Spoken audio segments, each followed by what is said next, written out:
अमृत महोत्सवी वर्षाची दिमागदार सुरुवात करत शिवडीच्या राजाचं आगमन झालं। गणरायाचं आगमन आणि मातृभूमीला अभिवादन या संकल्पनेतून स्वातंत्र्य दिनी आगमन सोहळा आयोजित केला। प्रताप सरनाईकांच्या इच्छेला खासदार प्रतापराव जाधवांनी पाठिंबा दिलाय।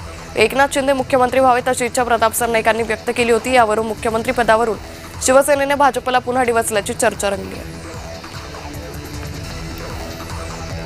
बारामतीच्या पशुवैद्यकीय महाविद्यालयाला अजितदादांचं नाव आणि परळीतील महाविद्यालयाला गोपीनाथ मुंडेंचं नाव द्या अशी मागणी धनंजय मुंडेंनी केली आहे।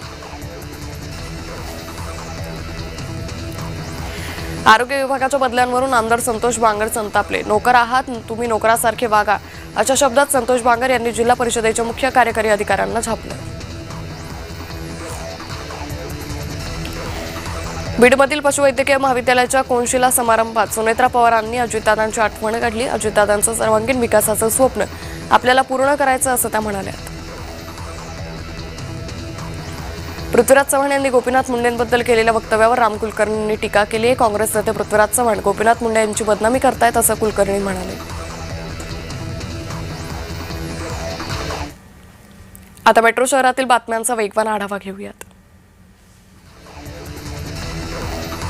नाशिकमधील कुंभमेळ्याच्या कामांचं बनावट वर्क ऑर्डर तयार करून फसवणूक करणाऱ्या 6 आरोपींना अटक झाली आहे। त्यांनी 3 कोटी 5 लाख रुपयांची फसवणूक केल्याचं उघड झालंय। आरोपींनी कुंभमेळ्याच्या कामासंदर्भात बनावट यादी भारत सरकारच्या राजमुद्रेसह बनावट कागदपत्र बनवत फसवणूक केली।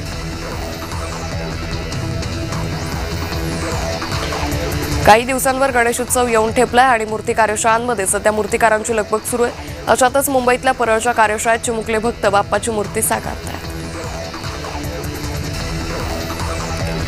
रिंग रोड बाधित शेतकऱ्यांनी नाशिक जिल्हाधिकारी कार्यालयासमोर आत्मक्लेश आंदोलन केलं। कुंभमेळा मंत्र्यांनी शब्द न पाळल्याचा आंदोलकांचा आरोप आहे।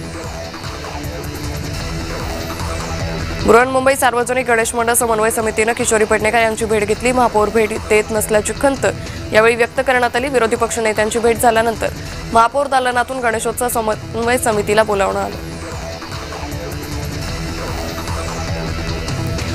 एल्गार कष्टकरी संघटनेनं नाशिक मुंबई महामार्गावर रास्ता रोको आंदोलन केलं। आदिवासी भागातील वनजमीन पट्टे, रेशन कार्ड तसेच प्रलंबित मागण्यांसाठी आंदोलन करण्यात आलं। भिवंडीतील नदीनाका परिसरात 4 चाकीवर विद्युत पोल कोसळला। सुदैवाने या घटनेत कोणतीही जीवितहानी झाली नाही, मात्र वाहनाचं नुकसान झालं।